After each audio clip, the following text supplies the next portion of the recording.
안녕하세요. 모두 반갑습니다. 저는 얼마 전 결혼을 해 행복한 신혼을 즐기고 있는 30대 중반의 여성입니다. 저는 결혼 전 남편과 말도 못할 우여곡절이 참 많았었는데요.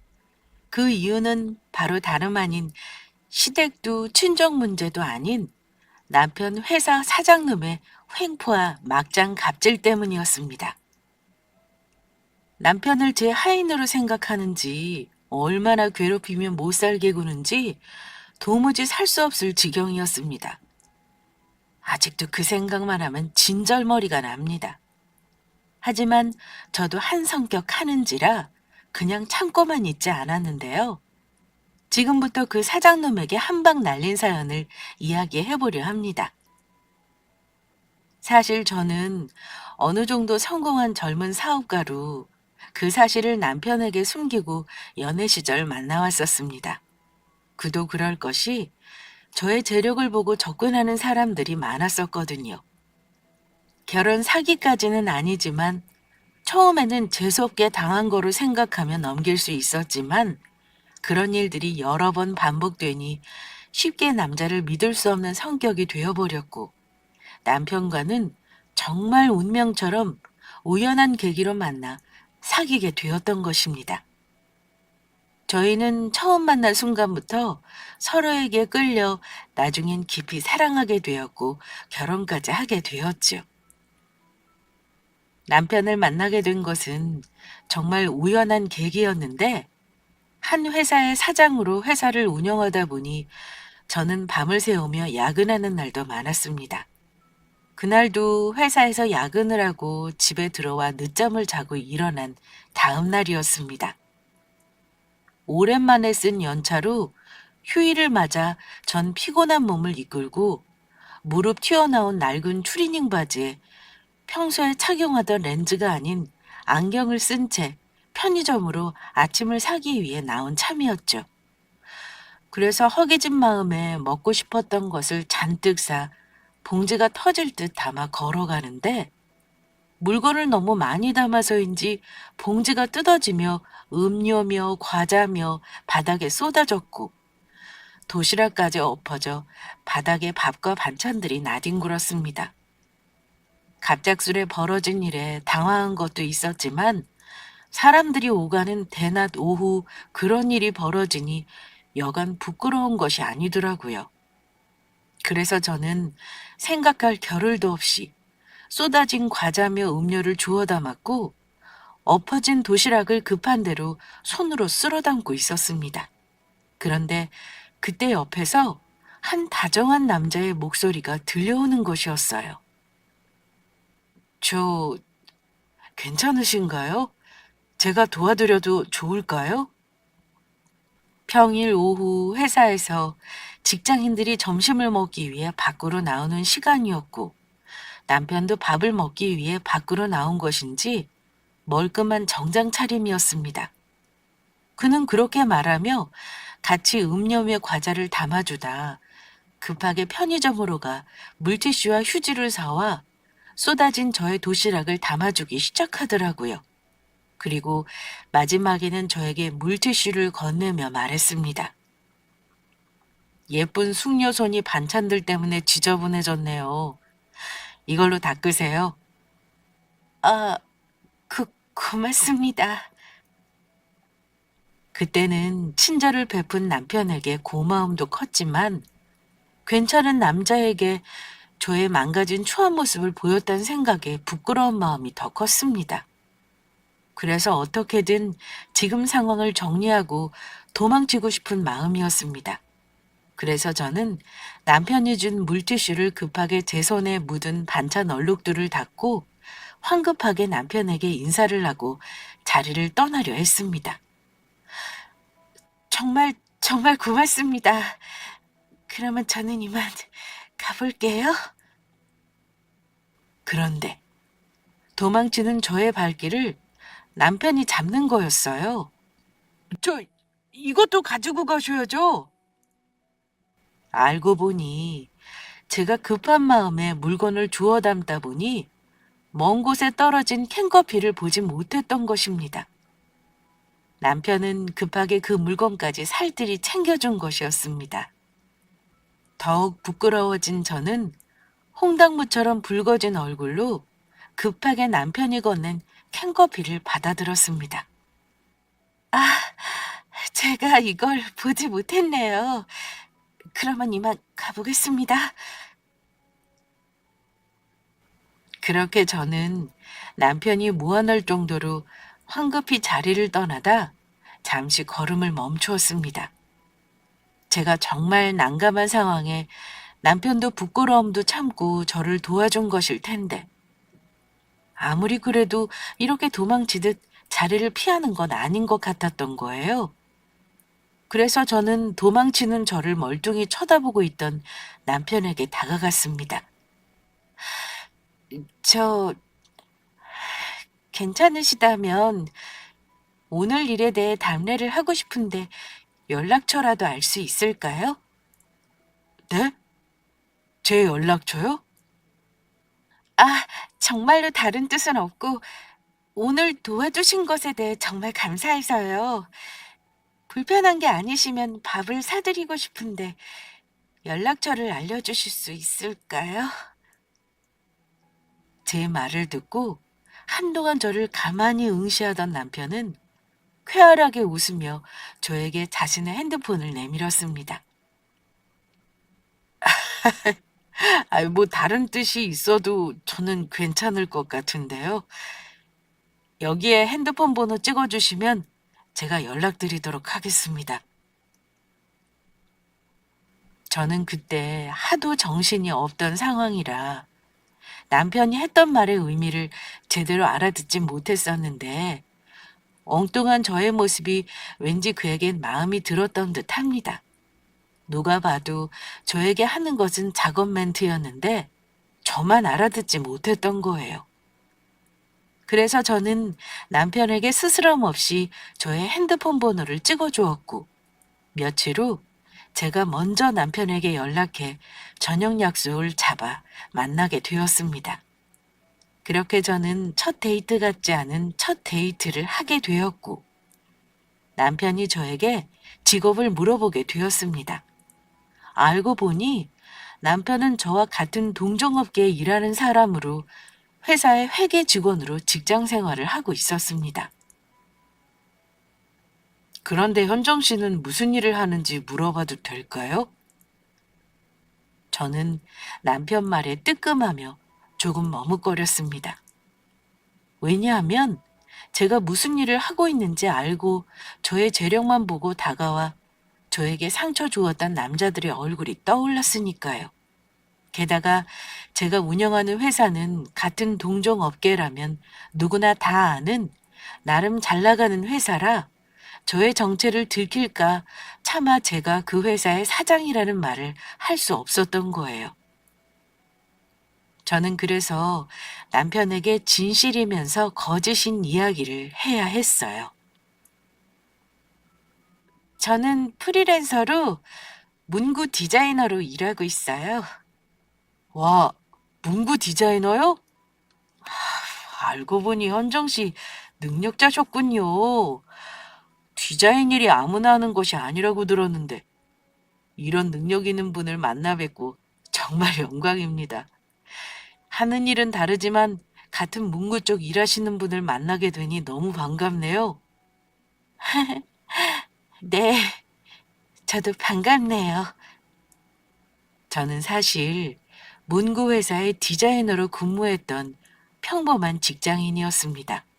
그러다 저의 이름을 걸고 저만의 디자인이 담긴 제품을 만들어 보고 싶다는 생각에 회사를 나와 그동안 회사에 다니며 모아두었던 돈으로 작은 문구 회사를 차리게 되었고 젊은 여성 고객층에 어필할 디자인 아이디어가 담긴 다이어리 제품을 내놓아 그것이 대박이 나면서 사업을 확장하게 되었습니다.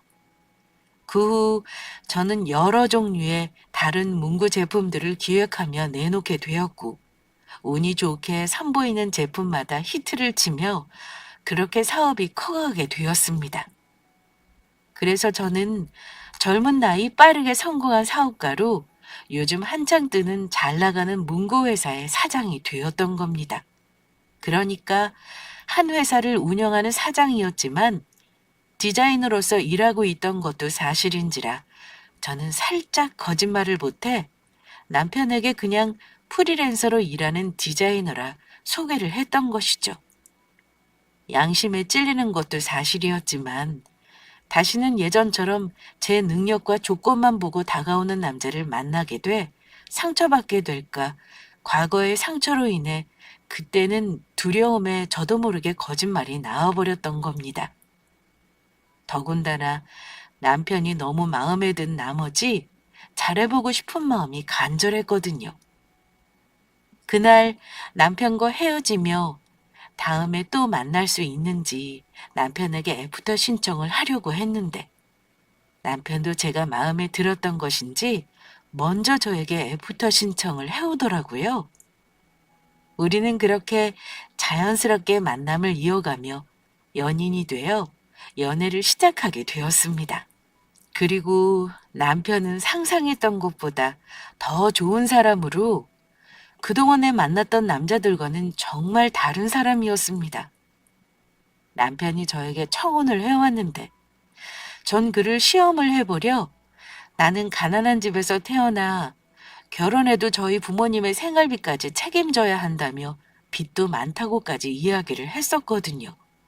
그런데도 남편은 서로만 있다면 못 해낼 것도 없다며 그런 건 우리가 같이 살면서 하나씩 해결해서 나가면 되는 것이고 저의 부모님이면 자기 부모님이 된다고 하더라고요.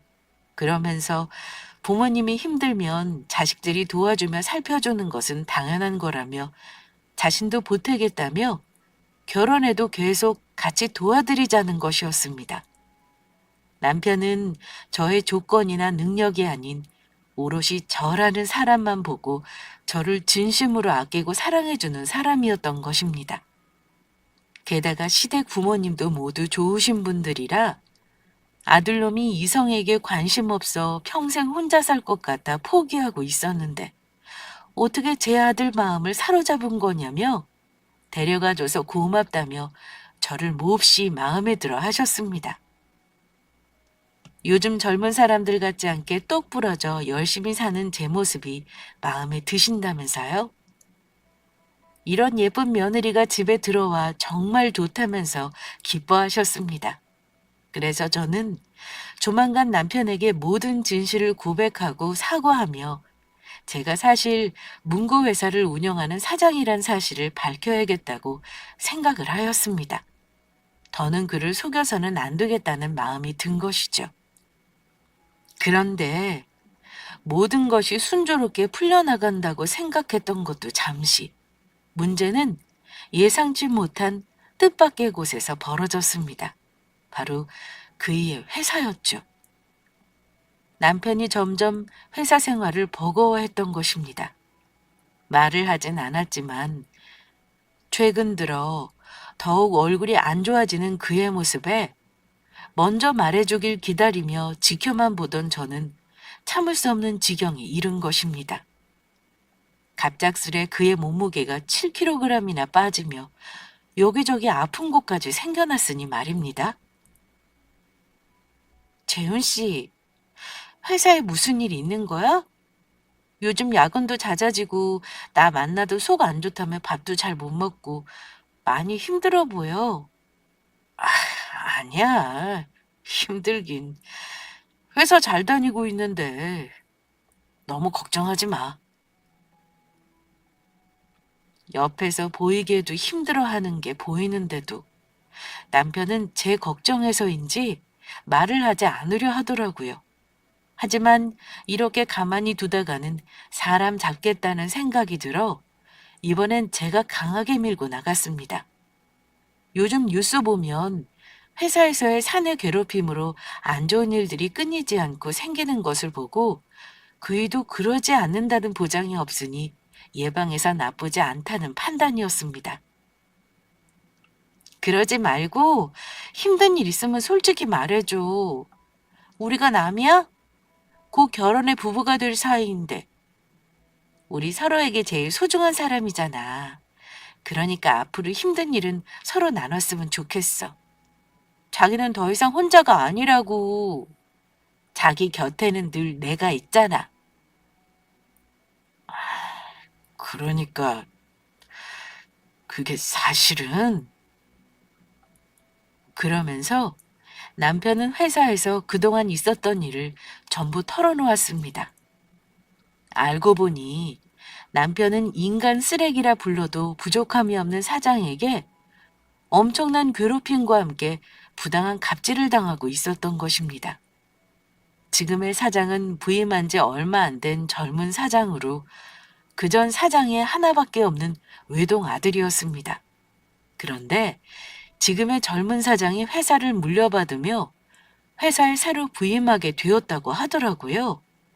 그전 사장님은 직원들도 아끼고 챙기며 좋으신 분이었는데 젊은 사장이 부임하며 모든 것이 달라졌다고 합니다.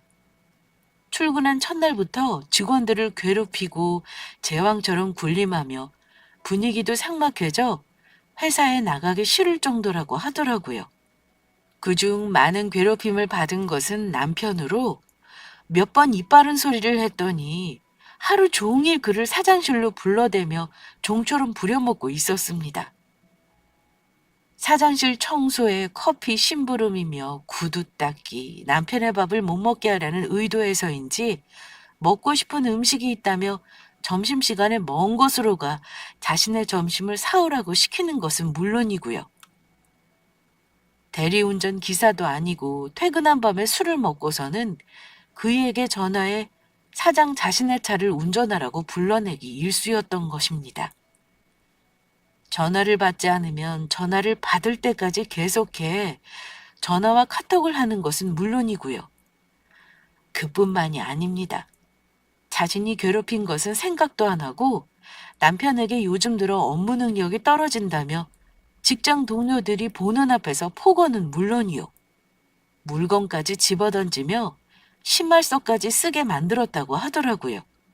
게다가 그의 업무와 상관없는 창고 정리와 서류 정리를 시키며 퇴근하지 못하도록 야근까지 수시로 시킨다는 이야기였습니다. 그리고 남편이 사장 말을 거부하면 도리어 화를 내며 다른 직장 동료를 괴롭히며 자기뿐만이 아닌 회사 동료까지 자른다며 협박을 해오는 통에 어쩔 수 없이 원하는 걸 해주고 있는 상태라고 하였습니다. 그래서 알고 보니 남편은 너무 힘든 나머지 불면증까지 생긴 데다 약을 먹으며 정신과 치료까지 받고 있었습니다. 그런 일이 있었으면 진작 말해주지 그랬어. 왜 그동안 참고 있었던 거야? 요즘 어쩐지 자기 자주 야근한다며 얼굴 보기도 어렵고 다 이유가 있었던 거네? 괜히 자기까지 힘들게 하고 싶지 않았어. 그리고 우리 곧 결혼하면 내가 가장인데 우리 가정을 지키려면 이 정도 힘든 일은 참고 다녀야 한다고 생각했어. 그런데 정말 너무 힘들더라. 그런 회사 당장 때려치워버려. 재훈 씨가 능력이 없는 것도 아니고 그리고 자기한테는 내가 있잖아. 내가 다 먹여 살리면 돼. 내가 도와줄 테니까 회사 관두고 지금 하는 공무원 시험 준비하면서 잠깐이라도 쉬라고. 나 이래봬도 능력 있는 여자야. 남편은 제가 그 일을 위로하려고 하는 말이라고 생각한 건지 그냥 웃어넘기더라고요.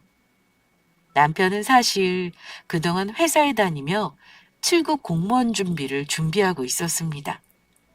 집안 형편이 어려우니 자신이 공무원 될 때까지 집에서 지원해주기 힘들다고 생각했는지 회사에 다니며 혼자 공무원 시험 준비를 해왔던 것입니다. 그리고 워낙 책임감이 강한 사람이라 그런지 우리 두 사람의 앞날을 위해 공무원이 될 때까지 회사를 참고 다녀야겠다는 생각하며 제 설득에도 움직이지 않더라고요. 그저 그이의 편을 들며 같이 화를 내주는 저를 보며 고마워하는 듯 했습니다. 그래도 이렇게 자기가 내 편 들어주는 것만으로도 힘이 난다. 난 괜찮으니까 너무 걱정하지 마.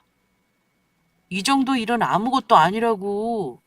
그리고 자기 혼자 어떻게 날 다 책임져? 아무리 그래도 결혼하면 내가 가장인데. 내가 열심히 회사 다녀서 우리 가정을 지켜야지. 그런가? 그래도 너무 속상하니까. 저는 그때까지만 해도 참아볼까 생각도 했었습니다. 물론 제 능력으로 남편 먹여 살리는 것은 문제도 아니었지만 혹시 모든 진실을 밝히며 남편이 제가 거짓말을 했다는 사실에 혹시 저에게 실망하지 않을까 이제는 도리어 반대의 일을 걱정하게 되었던 것입니다. 그리고 이미 마음을 먹었다지만 아직 그에게 모든 진실을 밝힐 용기가 나지 않았습니다. 그런데 그때 남편의 핸드폰으로 갑작스레 전화가 왔습니다. 바로 남편 회사의 그 막대먹은 젊은 사장놈이었습니다. 남편을 괴롭히려 또다시 퇴근 시간이 한참 지난 시각에 전화해 온 것입니다. 김대리, 난데 나 지금 술 먹어서 운전하기 힘드니까 여기 압구정 내가 다니는 단골 가게로 좀 와야겠어. 그리고 나 술 깨하니까 편의점 들러서 숙취 해소제 좀 사오고 내 친구들 거랑 같이 친구들이 속 쓰리다고 너보고 아이스크림 좀 사오란다. 사장님, 정말 죄송한데 제가 오랜만에 중요한 사람을 만나서 같이 있는 상태라 좀 힘들 것 같습니다. 오늘 하루만 그냥 대리운전 부르시면 안 되겠습니까? 뭐? 이 새끼가 아주 배가 불렀지? 요즘 내가 아주 오냐오냐 해줬더니만 귀여우리라는 건가? 기생충처럼 내 회사 달라붙어 돈 받아 처먹으면서 사는 놈이 어디서 말이 많아? 너는 그냥 내가 까라면 까는 거야. 요즘같이 힘든 시기에 안 잘리고 회사 다니려면 알아서 기면서 살아야지. 너 여기서 잘리면 갈 곳이나 있어? 어디서 토를 달아. 사장님, 그게 아니고 정말 오늘 중요한 사람을 만나서 그러는 건데 한 번만 넘어가 주시면 안 되겠습니까? 이렇게 부탁드립니다. 이 자식이 아주 배때기가 불렀구만. 야, 너 진짜 회사 잘리고 싶냐? 오기 싫으면 오지 마. 넌 오늘부로 해고니까. 우리 회사 오고 싶어하는 사람들이 밖에 널리고 널렸어. 이게 먹고 살게 해줬더니 감사한 줄 모르고 기어올라? 내일 박 부장 불러서 아랫사람 교육 똑바로 하라고 한마디 해줘야겠어. 아니, 아랫사람 교육 제대로 하지 못한 박 부장도 아예 같이 자르면 되겠네. 남편의 자동차 스피커폰으로 들리는 사장놈의 말에 저는 더는 참을 수가 없었습니다. 옆에서 모든 대화를 듣고 있던 저는 그냥 사장놈을 향해 일침을 날렸습니다. 야, 네가 뭔데 우리 자기를 자르겠다 말겠다 하는데 요즘 이유 없이 함부로 자르면 법에 걸리는 것도 모르는 거냐, 이 무식한 자식아? 뭐? 넌 뭔데 끼어들어? 나? 나 이 사람이랑 결혼할 사람이다. 어쩔래? 아하! 김대리 이 자식 중요한 사람 만나 못 온다더니 겨우 여자친구나 만나려고 그런 거짓말을 한 거였어? 너 진짜 해고야, 해고? 사장님, 그게 아니고 여자친구랑 결혼할 날도 얼마 안 남았고 저한테는 정말 제일 중요한 사람이라서 그렇게 말한 겁니다. 어디 해고만 해봐. 나도 공정이랑 국가인권위원회에 전화해서 니놈 갑질한 거 신고할 테니까. 뭐라고 신고? 어디 신고만 해봐. 너 남편들 놈 내가 정말로 해고할 테니까 해볼 테면 어디 해보라고. 사장놈은 제 말에 겁을 먹은 것인지 아니면 화를 참을 수 없어서인지 제 말만 하고 전화를 끊어버렸습니다. 저와 사장이 스피커폰으로 싸운 모습을 지켜보던 남편은 걱정 어린 시선으로 말했습니다. 자기야, 내 편 들어준 건 정말 고마운데 어떻게 하려고 그래? 나 내일 회사 출근해서 사장님 얼굴도 봐야 하는데 이거 정말 난감하게 됐네. 나만 괴롭히면 괜찮은데 저 인간 내일 회사 와서 분명 부장님이랑 회사 동료들까지 전부 괴롭힐 거라고. 걱정하지 마. 내가 아무 생각 없이 그렇게 말한 것 같아? 뭐? 그럼 무슨 방법이라도 있는 거야? 응? 자기야, 힘들더라도 조금만 참아봐. 나도 다 생각이 있으니까. 저는 다음날 바로 회사로 출근해 남편이 다니는 회사에 대해 조사를 하였습니다. 어차피 같은 업계에 일하는 데다 워낙 좁은 바닥이라 알아보는 거는 문제도 아니었죠. 그리고 다음날 출근한 남편이 걱정돼 전화로 안부를 물으니 어제 공정위와 인권위에 신고한다는 제 말에 겁을 먹은 것인지 사장이 별말 없이 무사히 넘어갔다는 소식이었습니다. 하지만 막대먹은 사장놈이 그랬던 데에는 다 이유가 있었습니다. 며칠 후 터무니없는 소식이 들려왔으니까요. 저와 남편의 차 스피커폰으로 싸웠던 사장놈은 저에게 앙심을 품고 몰래 뒤에서 계략을 꾸미고 있었던 것입니다. 남편이 결혼을 하게 되었다며 축하해주고 싶다는 핑계를 회사 전체 회식을 하겠다는 것이었습니다. 남편이 거부하지 못하도록 회식할 음식점까지 예약해 일방적인 통보를 해왔다고 하더라고요. 그것도 남편의 결혼을 축하하려고 말하는 회식이라며 저와 싸운 일도 직접 만나 사과하고 싶다며 저에게 참석해야 한다고 우기면서요. 김대리도 알지. 김대리가 우리 회사 직원이면 김대리 부인 될 사람도 우리 회사 직원이나 다름없는 거. 어차피 내가 준 내 돈으로 둘 다 먹고 살게 될 거 아니야? 그때 통화하면서 김대리 여자친구 성격 보니 엄청나게 독해 보이는 데다가 사장인 나한테 대드는 거 보면 버르장머리도 없어. 어디 회사 다닐만한 성격도 안 되는 것 같은데. 그래서 내가 하나 맞춰볼까? 김대리 여자친구. 김대리한테 용돈 받으면서 집에서 놀고 있지. 김대리 여자친구 결혼해서도 펑펑 놀면서 남편한테 빨대 꽂고 살 여자 같던데 계속 그러려면 회식 때 와서 나한테 잘 부탁한다고 인사라도 해야 할 거 아니야. 예비 남편의 사장님인 나한테 김대리 주제 예쁜 미인을 만날 일도 없고 엄청난 추녀일 것 같긴 한데 그래도 우리 얼굴이라도 봐야 할 거 아니야. 솔직히 김대리가 여자친구 회식 자리에 안 불러와서 내가 김대리 자르면 둘이 뭐 해먹고 살 수나 있겠어? 그러니까 사장이 내 말대로 여자친구 이번 회식 때 무조건 데려와. 알겠어? 그러면서 남편이 해준 사장님 말을 전해 들으니 아주 가관도 그런 가관이 없었습니다. 누가 들어도 사과가 아닌 저와 남편을 괴롭히려고 일부러 부른 것이 확실했으니까요. 자기야, 우리 사장 때문에 정말 미안해. 그냥 회사에 무슨 일 있었는지 말해주려 한 거니까 굳이 올 필요 없어. 내가 하루 안 좋은 소리 듣고 말면 되는 거니까 부담 가지 말고.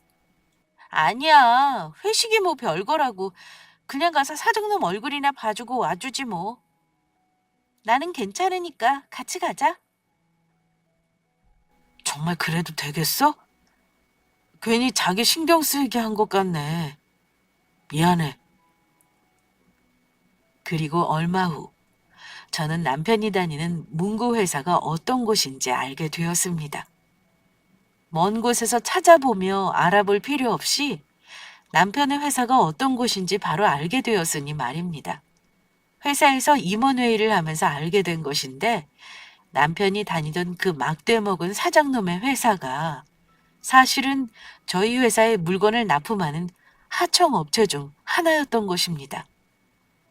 회사가 커지면서 회사 안에서 제품 물량을 직접 다 뽑아내는 것이 한계가 있다 보니 일부 제품들의 생성 공정만 다른 회사에 맡기게 되었는데 남편의 회사가 그중 하나였던 겁니다. 남편 회사 이름을 들으면서 어디서 많이 들어봤던 이름이라 생각했지만 워낙 여러 회사와 거래하고 있고 사장인 제가 전부 신경 쓰는 것에는 한계가 있어 전혀 생각하지 못하고 있었던 것이죠. 요즘 회사에서 납품하는 제품들의 점점 질이 떨어지면서 저희 회사 쪽에서도 여러 번 클레임을 걸며 해결하고 있어 골치를 썩이고 있기도 했습니다. 저런 놈이 운영하는 회사이니 제대로 된 제품이 나오긴 어려웠던 것이죠. 이거 아주 잘 됐네요. 예? 사장님, 요즘 그 회사 때문에 거래처 물건 납품이랑 저희 인터넷 쇼핑몰 운영에도 문제가 조금씩 생기고 있어서 회사 내부에서도 골머리를 앓고 있는데 잘 됐다뇨. 그럴 일이 있습니다. 조만간 모두 해결될 테니 너무 걱정하지 마세요. 저에게 아주 좋은 생각이 있으니까요. 그리고 며칠 후, 저는 남편과 함께 사장님이 준비한 회식 자리에 참석하게 되었습니다. 사장님이 저희 두 사람을 축하해 주겠다며 마련한 자리는 맛없기로 소문난 어느 싸구려 고깃집이었는데요. 사장님은 남편이 소개해주는 저를 보자마자 눈이 이글이글 태우며 음흉한 눈빛으로 저에게 슬며시 추파를 던졌습니다. 전화 통화했을 때 하도 이상해서 김대리 여자친구가 이렇게 미인일 줄은 상상도 못했네. 여자친구분 주변에서 아주 인기가 많겠어요. 그런데 왜 하필 이런 멍청하고 능력도 없는 김대리 같은 놈으로 결혼한다고 하는지 모르겠네요. 만나려면 저 같은 훌륭한 남자를 만나야죠. 예인은 어디다 쌈 싸먹은 것인지 곧 결혼할 제 앞에서 저의 남편을 욕하다니요. 개념 없는 사장놈의 말에 당황한 주위의 직원분들은 제 눈치를 보며 수습을 하기에 바빴습니다. 사장님 왜요? 우리 김대리 정도면 아주 훌륭하죠. 일 잘하지 잘생겼지 성격도 좋아 매너 있지 여직원들 사이에도 인기가 얼마나 많은데요. 맞아요. 김 대리님이 직원들도 모두 잘 챙겨주시고 얼마나 인기가 많은데요. 뭐 저런 자식이 인기는 무슨 인기? 나 같은 사람이야말로 여자들한테 인기 있지. 젊은 나이에 성공해서 회사 사장에다가 돈도 잘 쓰고 얼굴도 잘생기고 키도 크고 내가 뭐 어디 빠지는 구석이 하나라도 있어야지. 그런데 내가 이상하게 우리 회사 여직원들한테만 인기가 없단 말이야. 아무래도 우리 회사 여직원들이 멍청해서 진짜 괜찮은 남자가 뭔지 보는 눈이 없어서 그런 거겠지만 안 그래 박 부장? 네? 그렇죠. 우리 사장님도 정말 능력 있고 멋지시죠? 그제야 왜 사장놈이 저희 남편을 그렇게 못 잡아먹어 안달이었는지 알게 되었습니다. 이빠른 소리를 하는 데다 자기보다 잘나 보이니 열등감에 그동안 질투를 해 괴롭히며 못살게 굴었던 것입니다. 그리고 사장놈은 지가 달라 회사 사장이 된 게 아니었으니 말이에요. 그릇도 안 되는 인간이 아버지 잘 만난 회사를 물려받았으니 그게 다 제 능력이라 착각하며 무지함에 주변의 약한 사람을 괴롭히며 제 힘이랍시고 횡포를 부리며 다닌 겁니다. 하지만 남편 놈의 횡포는 거기서 끝나지 않았습니다. 직원들이 모두 저의 남편을 편을 들어준 것이 배알이 꼴린 것인지 그이에게 시비를 걸어왔습니다. 불판이 다 탔다며 그이에게 불판을 갈게 하는가 하면 고깃집에서 갑작스레 케이크를 먹고 싶다며 사오게 하질 않나 가게 안이 덥다며 부채질까지 시키는 것이었어요.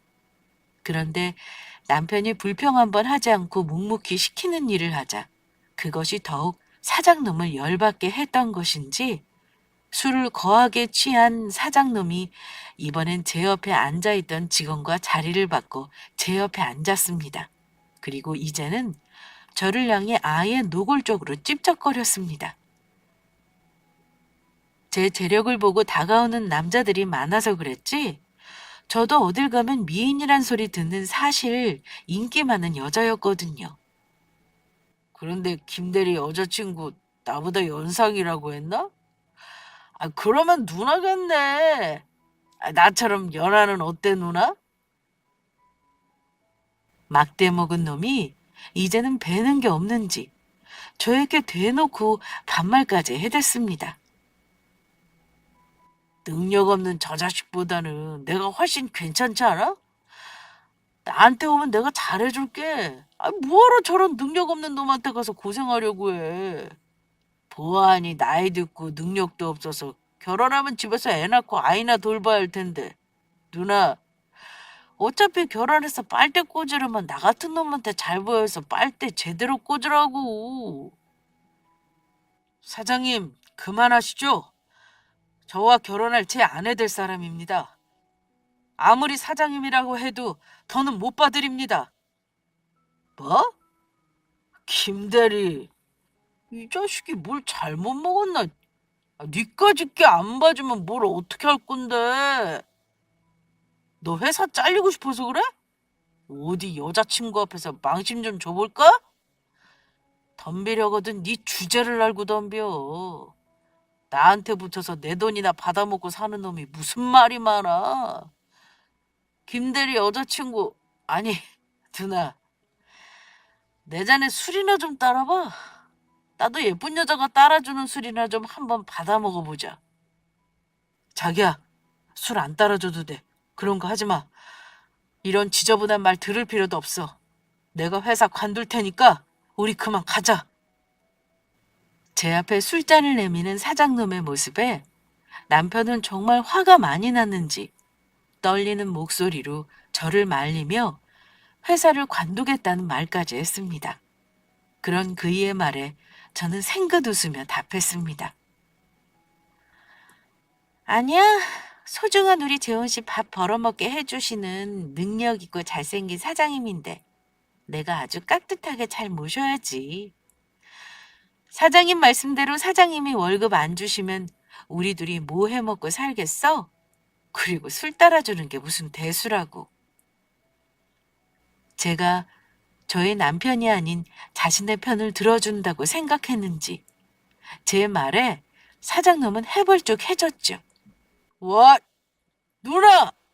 아이, 정말로 내 스타일이다. 아, 이따 끝나고 나랑 따로 만나서 술 한잔 하는 건 어때? 아니면 우리 집으로 올래? 다 사실 혼자 살거든. 어머, 사장님. 정말로요? 안 그래도 잘 됐네요. 우리 곧 좋은 자리에서 따로 만날 것 같은 예감이 들었는데. 제 답에 사장놈은 무슨 더러운 역겨운 생각을 하는 것인지 술로 붉어졌던 얼굴이 더욱 붉어지며 들떠 있었습니다. 저는 그런 사장놈의 술잔에 소주를 따라주기 시작했습니다. 자, 능력 있는 잘생긴 사장님, 제 술 한 잔 받으시죠? 그리고 저는 사장님의 술잔에 술을 철철 넘치게 따라주다 못해 벌떡 일어서 그놈의 머리에 소주를 콸콸 부어버렸습니다. 아유, 이게 무슨 짓이야? 이 거지 같은 게, 야, 너 죽고 싶어? 어디서 개가 짖나? 그리고 저는 사장놈의 뺨을 있는 힘껏 갈겨버렸습니다. 뭔 거지 같은 게 어디서 갑질이야? 그리고 능력은 무슨 능력? 능력도 안 되는 게 제 아빠 잘 만나서 회사 물려받은 주제야. 어디서 잘난 척이야? 그리고 넌 거울도 안 보니? 너 같은 놈을 누가 잘생겼다고 했다는 거야? 먹다 남은 꼴뚜기같이 생긴 놈이. 우리 자기가 정말 잘생기고 잘났지. 너 같은 놈을 보고 바로 추남이라고 하는 거야. 추남. 알겠니? 자기야, 그리고 회사 관둔다고 한 거 맞지? 이 거지 같은 회사 정말로 관둬버려. 내가 먹여 살릴 테니까 걱정하지 말고. 자기 해왔던 7급 공무원 시험 준비나 해. 안 그래도 자를 생각이었는데 잘 됐네. 김대리 넌 오늘부로 해고야. 내일부터 내 회사 나오기만 해봐. 가만 안 둘 테니까. 그리고 뭐 7급 공무원 시험? 너같이 머리 나쁜 놈이 그런 거 공부해서 붙을 수 있을 것 같으냐? 그리고 내가 너희 두 연놈 폭행이랑 상해자로 고소해버릴 거야. 빨간 줄 그어서 밥줄을 끊어놓을 테니까 그렇게 하려고. 아주 평생을 후회하게 만들어주겠어. 그리고 너 나보다 나이 많은 아줌마. 얼굴이 조금 반반한 것 같아서 나한테 잘 보이면 먹고 사는 것도 걱정 없이 내가 데리고 있어주려 했는데 김대리 같은 놈 만나서 나락으로 가게 생겼네. 남자 한번 잘못 만나서 인생 망치는 게 뭔지 내가 보여줄게. 어디 한번 죽도록 고생 좀 해봐.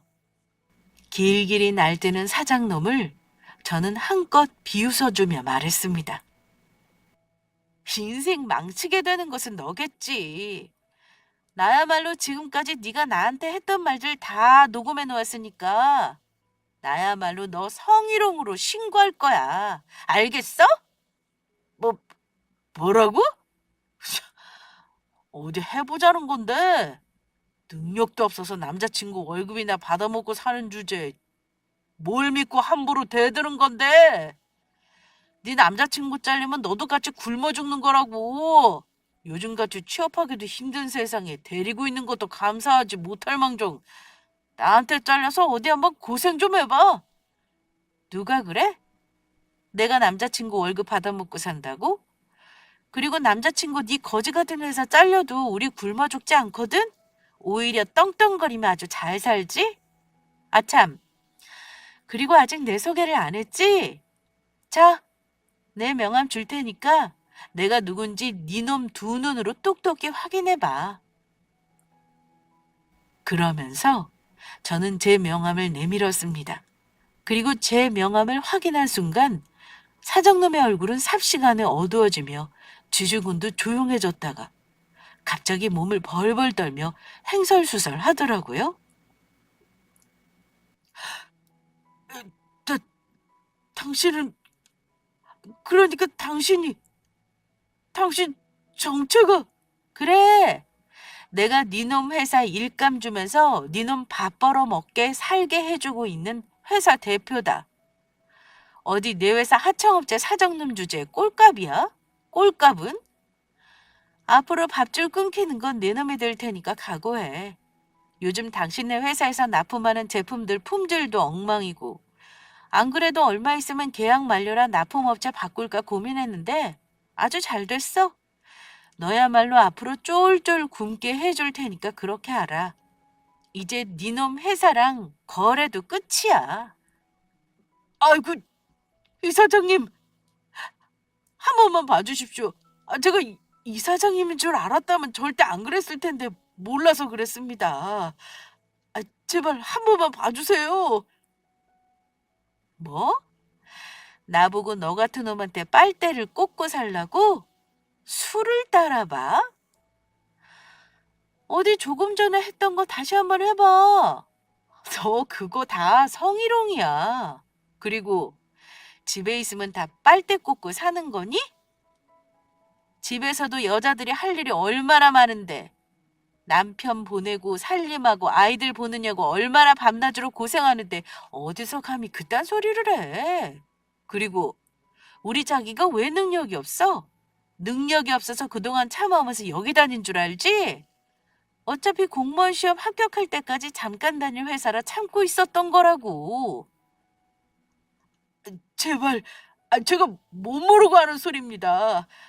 이 사장님께서 너그러운 마음으로 한 번만 봐주세요. 남편 회사 사장놈은 그러고도 안 되겠는지 무릎을 꿇고 저에게 싹싹 빌다 저희 남편에게 기어가 눈물을 흘리며 그의 바지가랑이를 잡고 애원했습니다. 김대리, 아니 김대리님, 그동안 못 모르고 함부로 까불어서 죄송합니다. 부디 그동안의 정을 봐서라도 여자친구분을 설득해주면 안 되겠습니까? 앞으로 제가 제대로 모시며 살겠습니다. 부장으로 승진도 시켜드릴게요. 하지만 제 말에 너무 놀랐는지 지금 상황이 어떻게 돌아가는지 파악조차 하지 못하고 멀뚱히 서 있는 남편이었습니다. 그런 남편의 모습을 보고 사장놈은 그게 제 남편이 화가 많이 나 답을 안 해준다고 생각한 건지 사장놈은 자기 뺨을 철썩철썩 소리가 날 정도로 세게 때리며 말했습니다. 제가 전부 잘못했습니다. 전부 다 제 잘못이니 여자친구분께 말 좀 잘해주세요. 제발 저 좀 살려주세요, 김 대리님. 그 이후 저와 남편을 붙잡은 사장놈을 놓고 저는 남편을 데리고 음식점을 나왔습니다. 그리고 그동안 제 진짜 정체를 밝히지 않은 부분을 진심으로 사과했습니다. 오롯이 저의 재력만 보고 다가오는 남자들 때문에 많은 상처를 받았었고, 그렇다고 속이면 안 되는 것인데 남편을 사랑한다면서 그동안 사실대로 말하지 않고 속인 것에 대해 진심으로 미안하다고요. 그러나 많이 화낼 거란 저의 예상과 달리 남편은 저를 기꺼이 용서해 주었습니다. 본인이 제 입장이라면 그럴 수밖에 없었을 것 같다고 하더라고요. 그러면서 하는 말이 아까 자기 사장 혼쭐 내는데 정말 멋지더라. 내가 우리 현정이한테 또 한 번 반했잖아. 나한테 다 알아서 한다고 기다려보려고 했던 게 바로 이거였구나. 그리고 자기가 내 편을 들어주면서 사장놈 한 방 먹이는데 속 시원하면서 진짜 내 편은 자기밖에 없구나 하는 생각이 들더라. 그런데 자기가 나서지 않아도 사실 회사 직원들이랑 사장 고소하려고 준비하고 있었어. 자기 생각해서 참고 다녀보려고 했는데 도저히 더는 참을 수가 없겠더라고. 차라리 다른 회사를 알아봐서 들어가는 게 낫겠다는 생각이 들더라. 그동안 사장이 한 폭언들 핸드폰으로 전부 녹음해두면서 여자 직원들 성희롱한 것도 CCTV에 남은 게 있어서 동영상을 따로 저장해 두었었어. 저는 바로 다음날 남편네 사장놈을 불러 사장놈 회사와 계약 해지를 통보하였습니다. 아직 4개월이란 계약 기간이 남아 있었지만 절대 그때까지 기다려주고 싶지 않았거든요. 다행히 남편네 사장놈 회사와 한 계약서에 성희롱에 관한 조항이 있어 할 수 있었던 일이었죠. 계약서 내용 중 성희롱 문제가 발생했을 시 갑과 울 중 피해자가 요구하면 계약 해지를 할 수 있다는 조항이 적혀 있었으니까요. 그 후 잘못했다며 남편네 회사 사장놈이 여러 번 찾아와 저를 만나길 바랬지만 저는 만나주지 않았습니다. 아예 저희 회사 입구부터 출입금지를 시켜버렸습니다. 남편이 회사를 관둔 것은 당연한 것이었고요. 그 후 남편에게 들으니 남편 회사에 다니던 직장 동료들도 대부분 회사를 관두었고 정말로 다 같이 사장을 상대로 고소를 했다고 합니다. 정신적 피해 보상금까지 받아낼 생각이라고 했습니다. 그리고 얼마 지나지 않아 사장놈은 진짜 자신이 저지른 잘못들로 교도소에 들어가게 되었습니다. 물론 제가 성희롱으로 고소한 것까지 합해서요. 그 일이 소문이 나며 거래처들도 끊겨 자연스럽게 회사도 망해 문을 닫게 되었다고 합니다. 그리고 저와 남편은 현재 웨딩 마치를 울리고 행복한 신혼생활을 하고 있습니다. 사랑하는 사람이 삶에 함께한다는 것이 결혼하기 전에는 이렇게 좋은 일인 줄 몰랐습니다. 그런데 사랑하는 사람이 곁에 있으니 아무리 힘든 일이 있어도 버티게 되는 힘이 생기더라고요.